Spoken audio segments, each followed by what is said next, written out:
The video you're about to see first aired on our Chat Sports YouTube channel, but all of our NFL draft coverage can be viewed right here. So if you love the draft and you want more coverage, hit that sub button for free right now.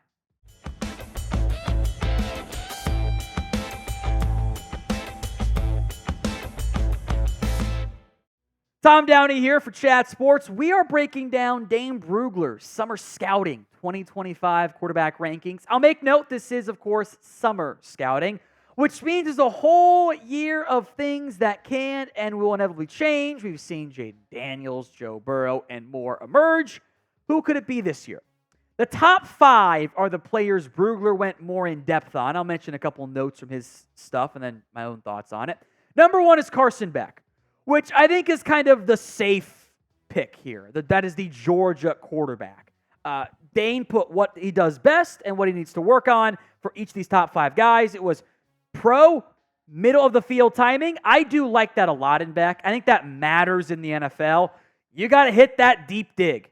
If you can't hit that deep dig, you will not make it as an NFL starter. Look at Malik Willis. Must improve? I got to get more reps against pressure. Also fair because Georgia has a really good offensive line.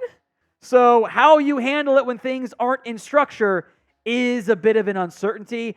I don't know if he has the greatest physical skill set, but I think had he been draft eligible, he probably would have been somewhere in the Bo Nix range. In fact, I think he would have gone before Bo Nix. I think Denver would have loved him, and Sean Payton would have loved him as well.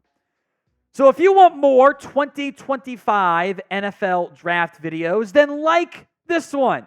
Helps to show the bosses that you're a fan and you want to have more of it here on the channel. Number 2 is Shedeur Sanders. I forgot to mention the verified height weights. Beck is 6'4 and a quarter, 218. Looks skinny in that, but he's tall. Shedeur Sanders is 6'1 and a quarter, 198. That's verified weights from Dane. Got to add some mass there. I do think there were a lot of times he was able to make things happen under pressure. He was pressured a lot. He also forced some of that pressure, kind of a double-edged sword that Dane mentioned on his pros and cons section there. Get that ball quicker. I think there's a lot of stuff to like about Shedeur Sanders. This is not a clear top 5 pick, but I think he can become that if he plays well this year. To be quite honest, this is not always fair. Got to deal with the Sanders stuff, though. You have to lead a locker room, and tweeting about your teammate that you don't even remember and causing drama there is not going to go over well with NFL teams. No verified height weight for Quinn Ewers, estimated 6'2", 210 there. As Dane points out, what he does best, the arm talent's impressive. He can make every throw. I'll be honest. If we're doing flag football for and getting pro players in there, Quinn Ewers should be like the flag football QB or that type of guy because he can do all these different arm angles and a quick release and has some arm power, arm strength to him. The downside is the footwork's a mess. I get it, and I think it leads to issues specifically going more downfield and missing throws.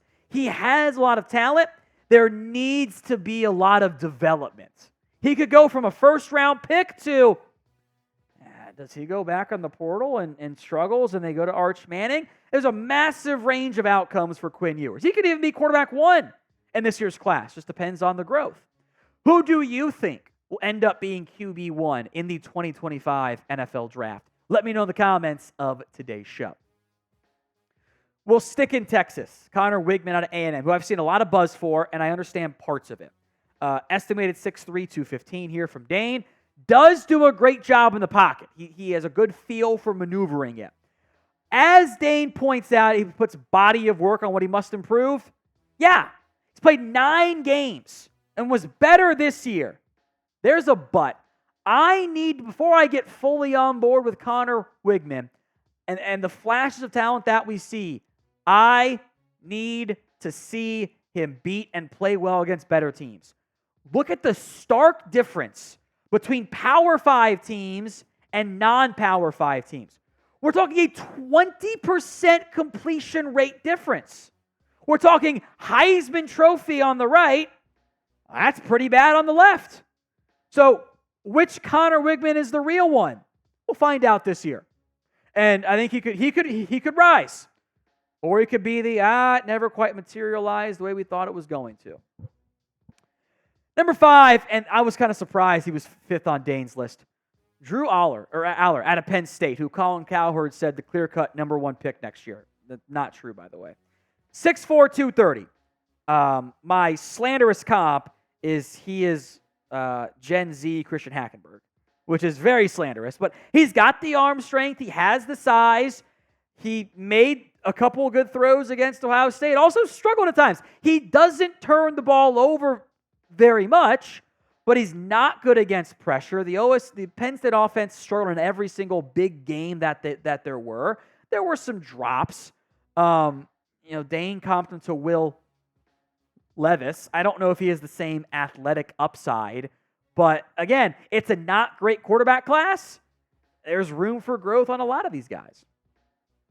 So who did Dane Brugler snub on his quarterbacks list? He only went top 5, least of the top 5. We'll get to some names here in a second, some good news on that front. Who did he snub? Let me know in the comments. In addition to his just pure top 5, Dane listed 10 underclassmen and 25 seniors we'll get to here, by the way. First up is Jalen Milroe. And right now, I would rather draft Jalen Milroe than Drew Allar. I like a lot of what Milroe offers. He's got a big arm. He's got athletic ability. He can move. He has to become better about attacking the middle of the field and being consistent with his reads. But the physical skill set is there. I am excited to see how he plays the upcoming year in an offense that I think fits him really well. He can throw the deep ball. The Huskies did that a lot.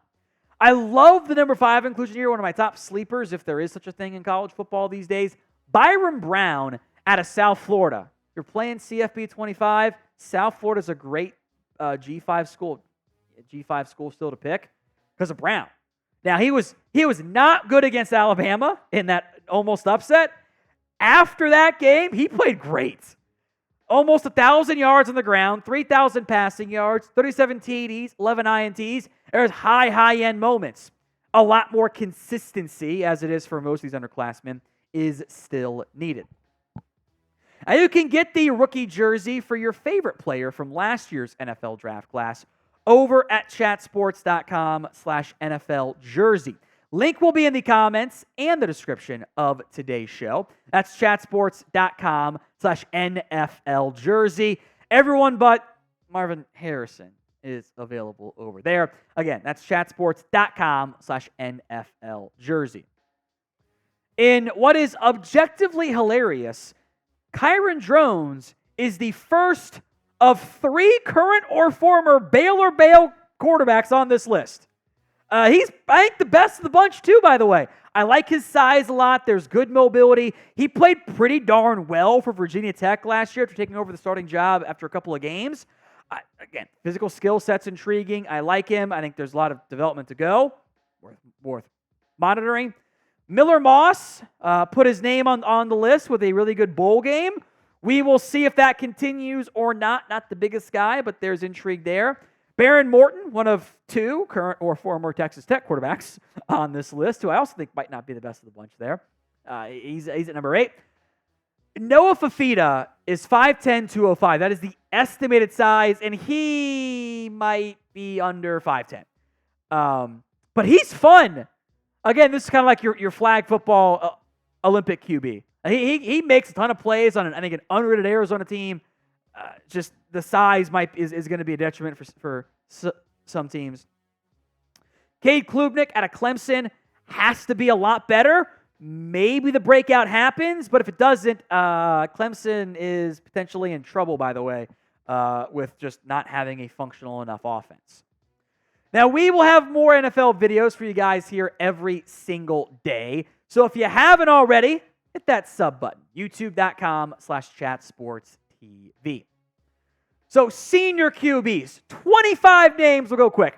Beck Shedeur Sanders makes sense there. Riley Leonard out of now Notre Dame is number 3 on this list. He's a good athlete. Needs to show growth as a pure passer. I was a little surprised he was number 3 on this list. I had some other guys I like a little bit more. A lot of verified sizes here too, because the seniors tend to have that more often. 6'3" and change, 221, so good size there. Jaxson Dart is a tough one for me. When it is working, when it is on structure, or when it is on time, Jaxson Dart's really good. He's accurate. The arm is there. He's got some mobility. When it's off, when it's out of structure, when things aren't right, I haven't seen Dart consistently make enough plays. Got a good frame, though, almost 6'2", 225. I have accused in years past offenses like Lane Kiffin of being a Mickey Mouse offense because it works. It makes it tough on an NFL eval perspective. It's great for college, though. Number 5 is Cam Ward, who I might flip with Leonard, maybe. He's tough for me. I have a tough time with Cameron Ward. 6'2", 224, so thicker build despite being shorter. He can air it out. He will drive you insane sometimes with the out-of-structureness that he tends to rely on. He was great in the first half for Washington State, and then he fell apart last year. In many ways, Cam Ward and his play will determine if Miami, if he's in the Heisman conversation, which I think is possible, if the Hurricanes are in the CFP conversation, or if Mario Cristobal might get fired.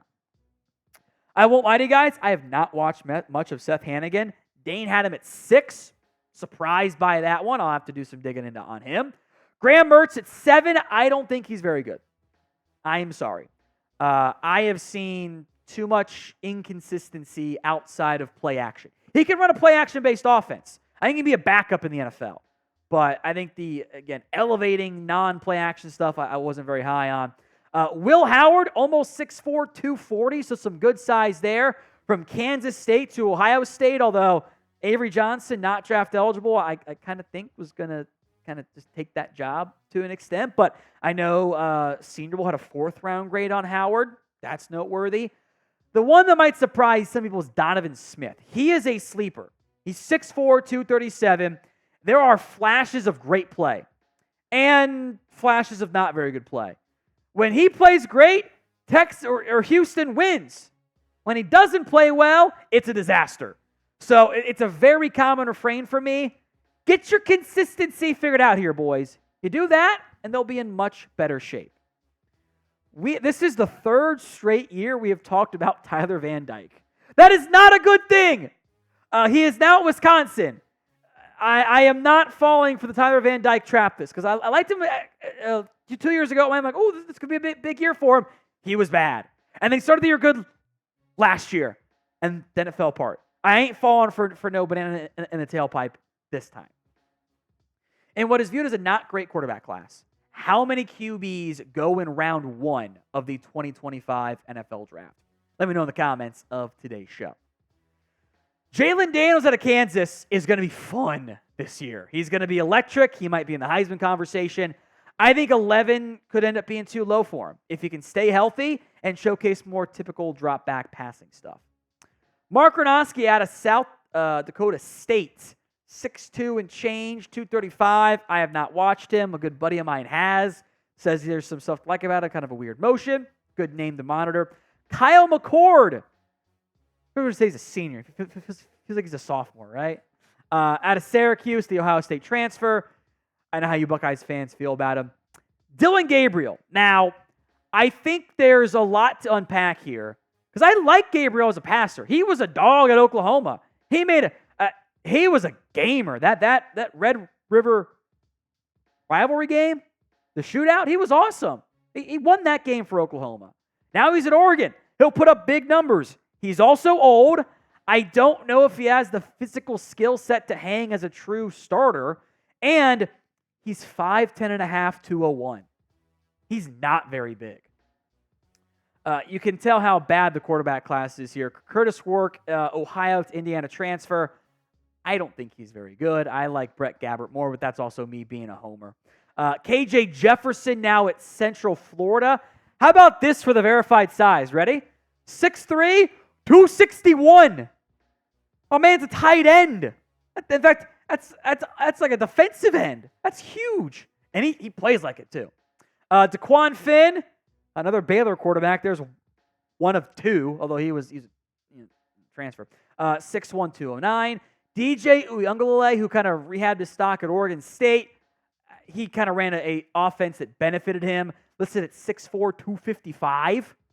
Another big boy. I actually don't think Brady Cook is that good. I think he is a Luther Burden merchant, so he should be at 19. Cameron Rising, who is eligible for he's an 8th year, I think it is, or 7th year. I don't know. He's like 50. At Utah, I don't think he's going to be an NFL player. Grayson McCall, remember talking about him? He's just not the most physically gifted guy. Now at NC State, transferred from Coastal Carolina. Garrett Green is sub 5'11", 198. We make a big deal about height. If you're under 200 pounds, the success rate is like kind of non-existent. Gary Bohannon, another former Baylor quarterback, now at BYU. Hudson Card, now at Purdue. Look at all this is just the transfer portal list, right? And Haynes King at Georgia Tech now.